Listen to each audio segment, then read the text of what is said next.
palavra portanto dá a ideia de que ele está concluindo algo que ele disse. Portanto, portanto, não se preocupem com o amanhã, pois o amanhã trará suas próprias preocupações. Preocupações é o assunto. É a palavra. Basta a cada dia o seu próprio mal. Eu quero conversar com vocês aqui no templo, temos um grupo bonito, e com vocês, meus irmãos da segunda igreja, nossos amigos de Petrópolis e outros que estão acompanhando pela internet, sobre talvez uma fórmula contra a ansiedade que está nesse capítulo 6 de Mateus. Vocês conhecem esse capítulo, talvez mais por conta da oração do Pai Nosso, não é? Mas veja como ele terminou. Portanto, não se preocupem. Pareceu-me que ele está querendo dizer que o que ele falou antes, tudo tinha a ver com não se preocupar. Como se fosse uma fórmula para não ficar preocupado. Você é preocupada, Lu? Com as contas para pagar? Gente rica tem problemas mesmo com essas coisas. Os pobres não têm, não é? Mas, falando sério, a CNN falou hoje, bem cedinho, às 4 da manhã, eu consegui ler uma manchete sobre uma pesquisa da Universidade Federal do Rio Grande do Sul, que concluiu o seguinte: a pandemia do novo coronavírus tem influenciado o sono de muita gente. Bom, se eu acordei às 4 da manhã, então eu também devia ter algum problema, né? Mas não, é porque eu fui dormir muito cedo. Uma pesquisa dessa universidade mostrou que 80% dos brasileiros ficaram mais ansiosos durante a pandemia. 80% não é lá pouca coisa, né? Você está nos 20%, né, Romualdo? 80% ficaram mais ansiosos durante esta pandemia. Além das alterações no sono, de acordo com o levantamento, os reflexos da pandemia acendeu casos de depressão.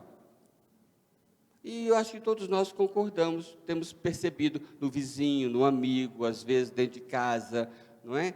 Que tem realmente agravado as crianças mais irritadiças, não é? Os pais também. Então, isso é um fato. Então, eu quero passar por esse capítulo com o tempinho que tenho, e tem alguma sugestão aqui para nós tratarmos esse problema que alcança todos nós. Eu vejo nesse capítulo o Senhor Jesus dizendo para eu ser positivo no lidar com o próximo. É ou não é um fato que a forma como nós tratamos o outro causa peso no nosso coração?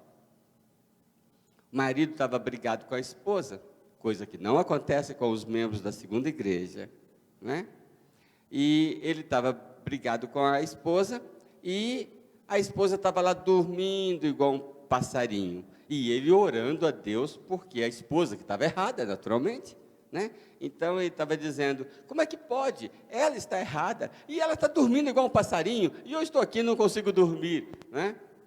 Mas a gente sabe, a verdade é que quando a gente ofende o outro, quando a gente faz alguma coisa que maltrata o outro, nós nos sentimos mal, né? Nós causamos em nós mais preocupação, mais ansiedade. Por isso que ele vai dizer no versículo 14, se perdoarem as ofensas uns dos outros, o Pai Celestial também lhes perdoará.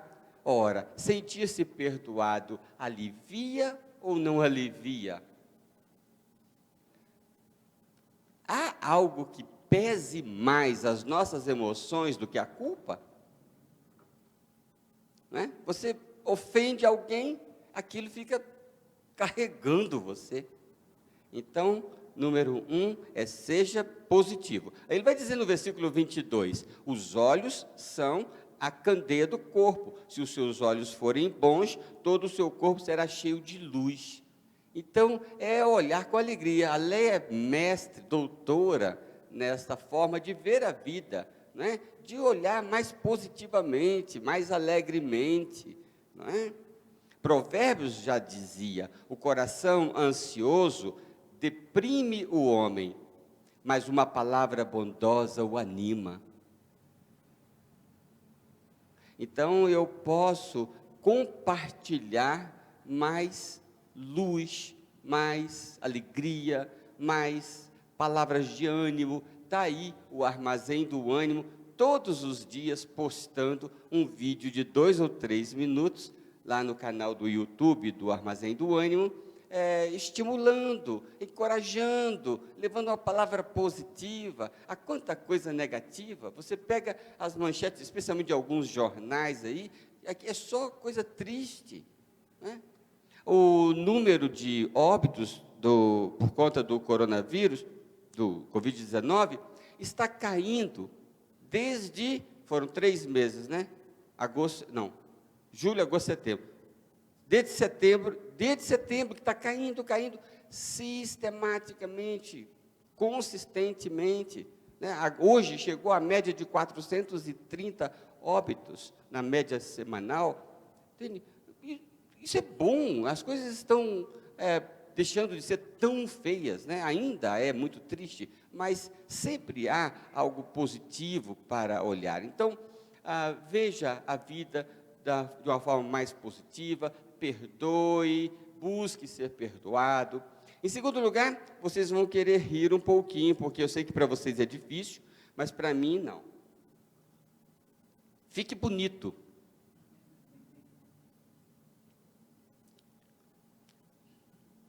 Eu quero dizer com isso o seguinte: lave o rosto, penteie o cabelo, vai no salão, mas marque a hora para ficar sozinho lá com a moça, né?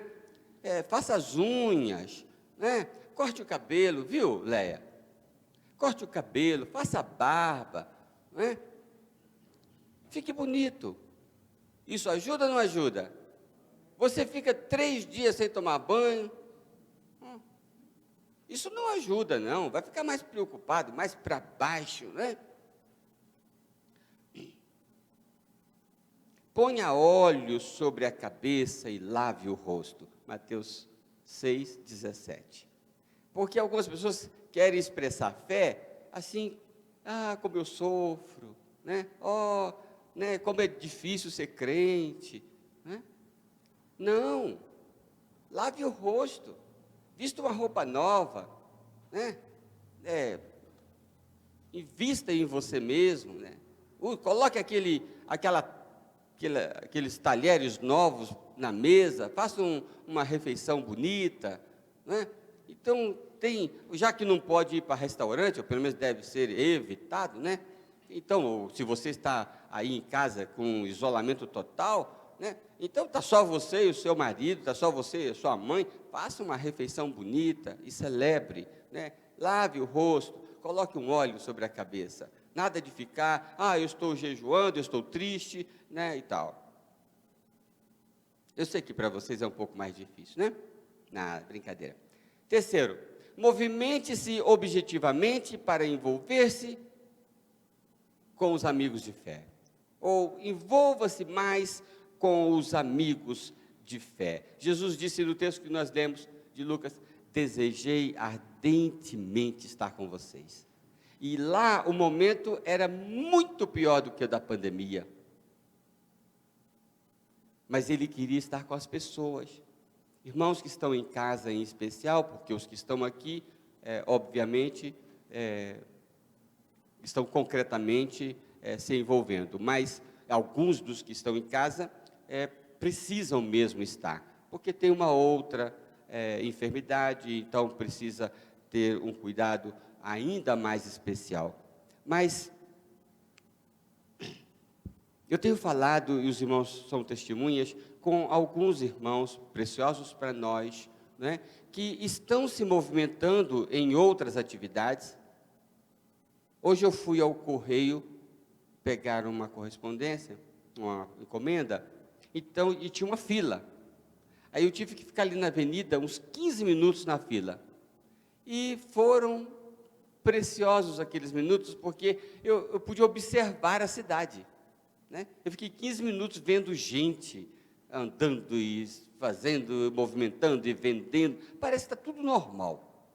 A única diferença é que parece que tem máscara no rosto das pessoas. Está todo mundo andando normal, como se não tivesse havendo o isolamento, né, social.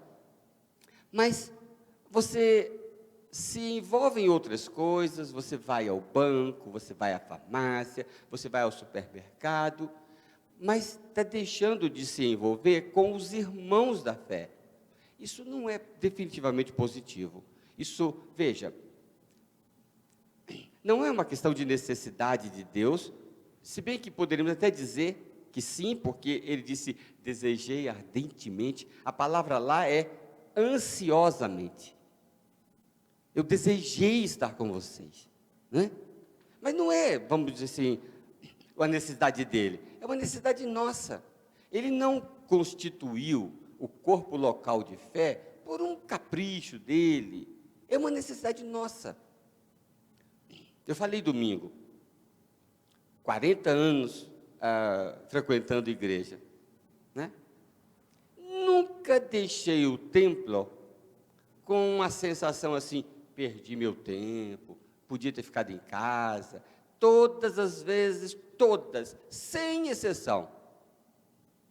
Estou falando de culto de adoração, não estou falando de assembleias deliberativas da convenção, não, que às vezes a gente tem aquela sensação de que não devia ter ido ali, né? Mas o culto ao Senhor, nunca vivi uma experiência que fosse considerada não positiva. Sempre muito benefício causa ver os irmãos. Estou vendo a Sandra aqui hoje, olha só. A Sandra enfrentou uma barra aí de saúde, né? É coluna, é mil coisas, né?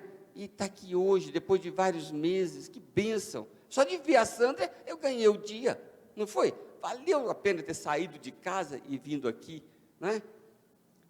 Que bênção. Então, envolva-se. Nós devemos ter agora em novembro, Deus permitindo, o dia da família CIB. Estou pensando, estou querendo isso. Levar a igreja lá para a fazenda, pode ficar em bolhas, né? A Lu, que agora, né? A Lu tem lá uns 40 que formam a bolha dela, né? Então, agora, se você quiser sair de um grupo familiar e ir para o outro, aí você coloca a máscara direitinho, mas pelo menos você vai ver as pessoas, né? Isso já vai fazer bem. Estar juntos enfraquece o sofrimento, enfraquece a ansiedade, né? Então, aproveite todo o potencial. Nós mantivemos o nosso PG online.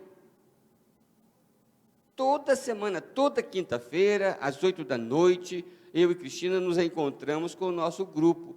O nosso grupo virou uma espécie de família.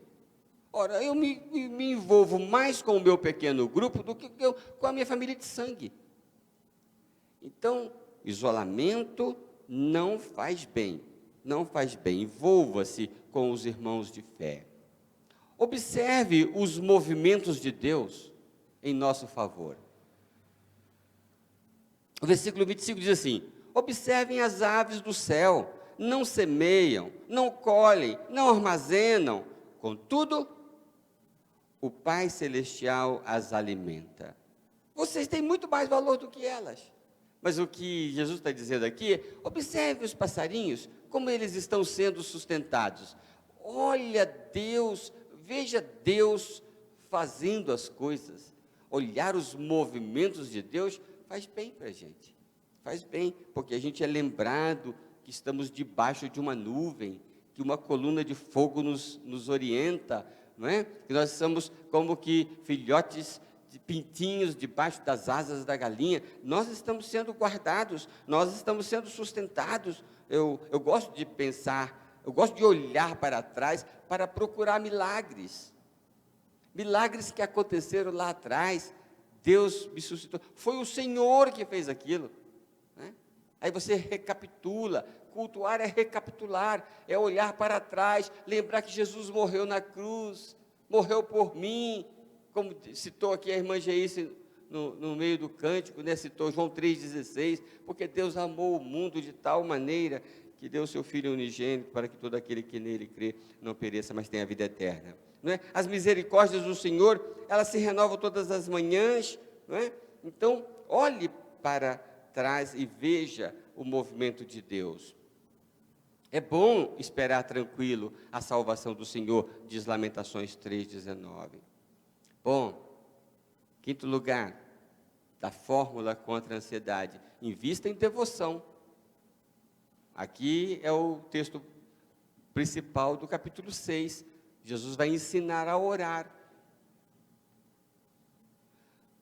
O que poderia ser melhor para ou contra a ansiedade, as preocupações do que a oração? Está muito preocupado? Está muito ansioso? Está muito deprimido? Toma um banho para ficar bonito e cheiroso. Vai para o quarto, fecha a porta, ajoelha ao lado da cama, conversa com o Pai. Pai nosso que estás nos céus. Conversa com Ele. E depois me manda um WhatsApp para dizer se baixou ou se não baixou a ansiedade. Se não ficou mais tranquilo. Invista em devoção. Quando orarem, quando você orar, versículo 5, versículo 6, né? Não andem ansiosos por coisa alguma, mas em tudo, pela oração e súplicas, e com a ação de graças, apresentem seus pedidos a Deus. Coloca tudo lá na presença de Deus, e você verá, e nós veremos, que a ansiedade é reduzida, a preocupação é reduzida. Meus irmãos, culto desidrata a ansiedade. Ela fica fraquinha quando você cultua, quando você adora, quando você canta louvores, quando você ora, quando você lê Bíblia. Eu falo isso da minha própria experiência. Ou vocês acham que eu tenho poucos problemas, poucas lutas, poucas questões, né? Mas eu vou lá, oro, coloco diante do Senhor, aquilo é um alívio. O Senhor Jesus está falando, portanto, de devoção, né? Mas eu vou mais um pouquinho, caminhando para concluir. Em sexto lugar, dessa fórmula, amplie a prestação de serviços. O que isso tem a ver com ansiedade? Tudo. Sirva mais, ajude mais. Quando você der esmola, versículo 3. Quando você for socorrer alguém, de que ele está falando? Ele vai terminar o capítulo dizendo, portanto, não se preocupem com amanhã. Ele vai terminar assim, mas ele falou um monte de lições antes. Quando você der esmola, 1 Coríntios 14, 12 vai dizer, procurem crescer naqueles dons que trazem edificação para a igreja. Como é que está o som hoje, Marco? Está bom? Está direitinho aí? Domingo passado foi um desespero. Os irmãos não conseguiram acompanhar o culto em casa.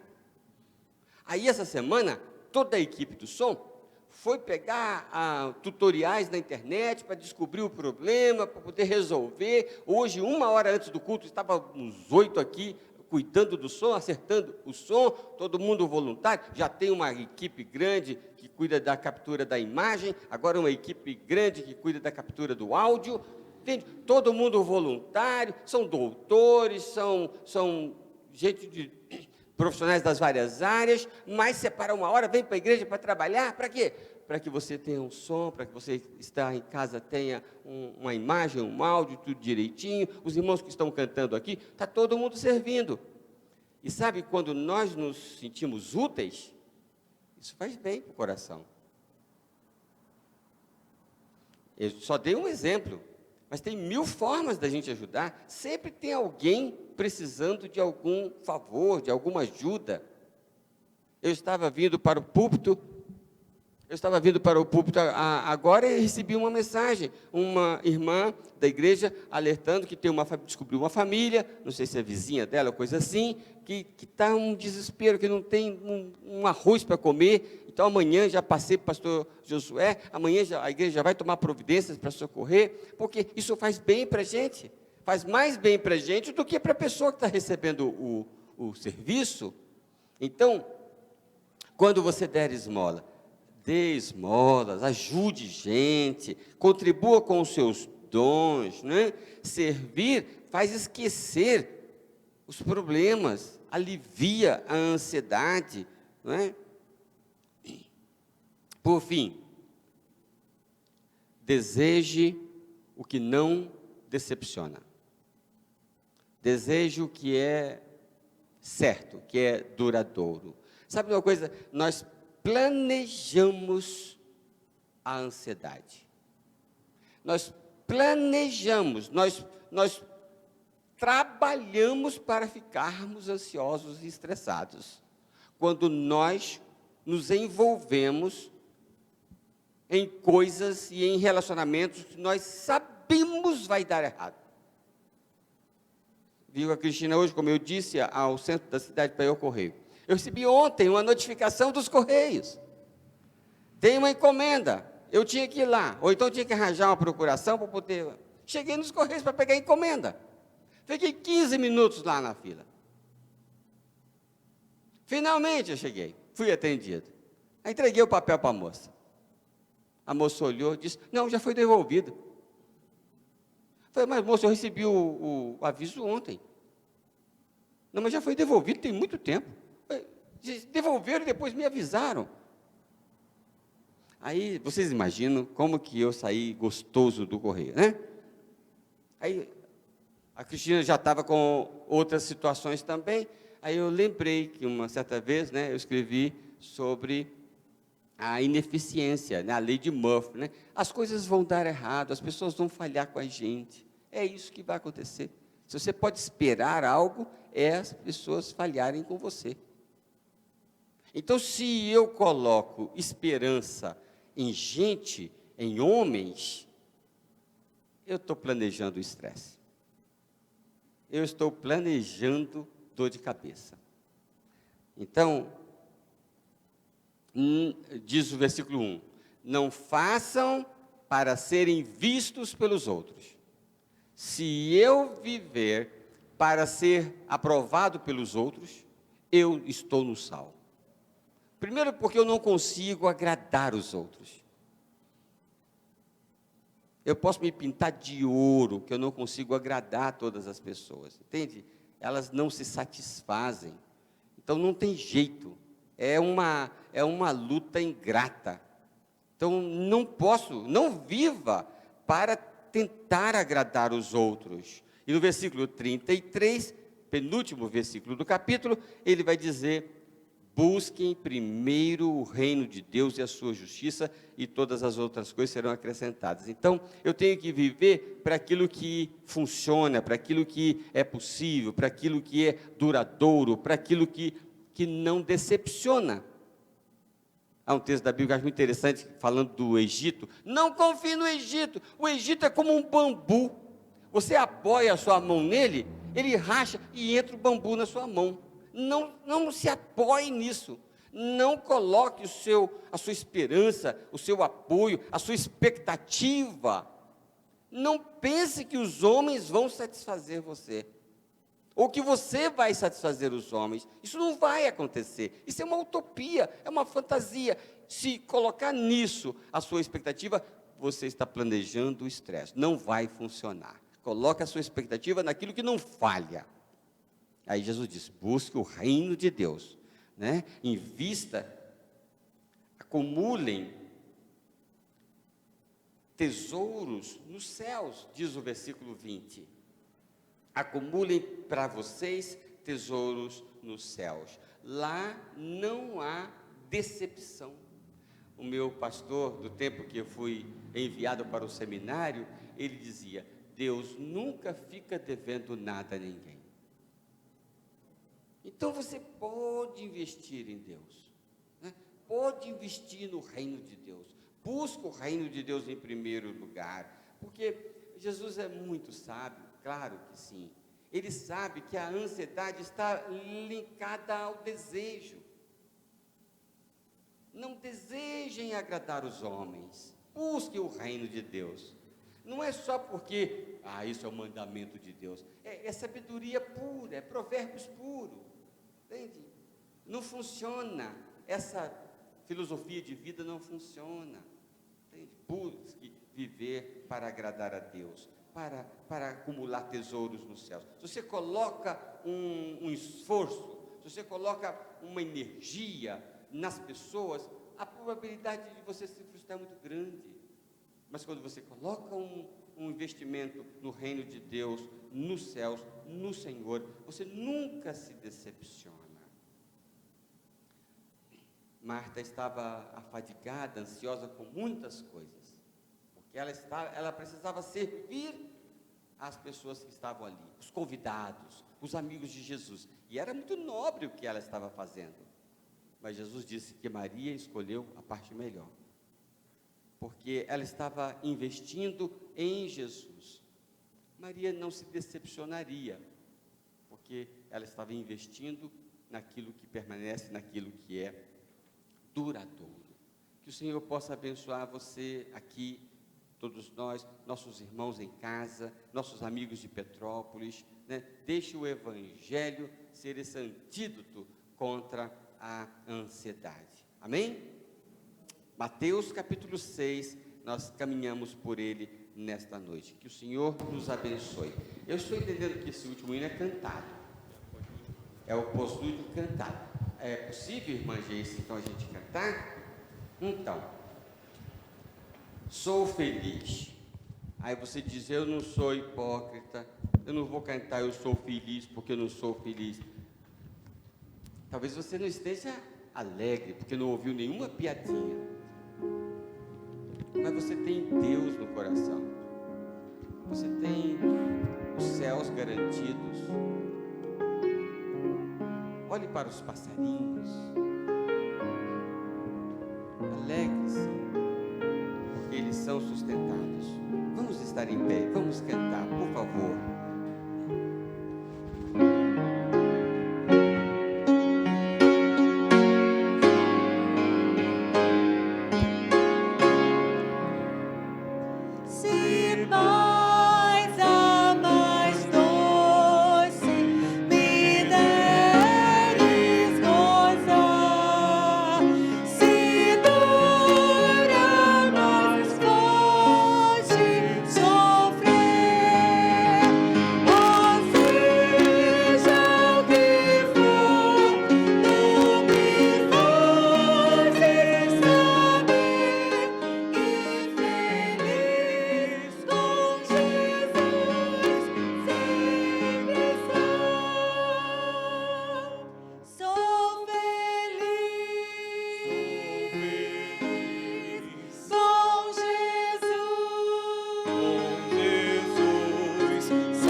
oração final. Que hora abençoada. 60 minutos abençoados vivemos aqui.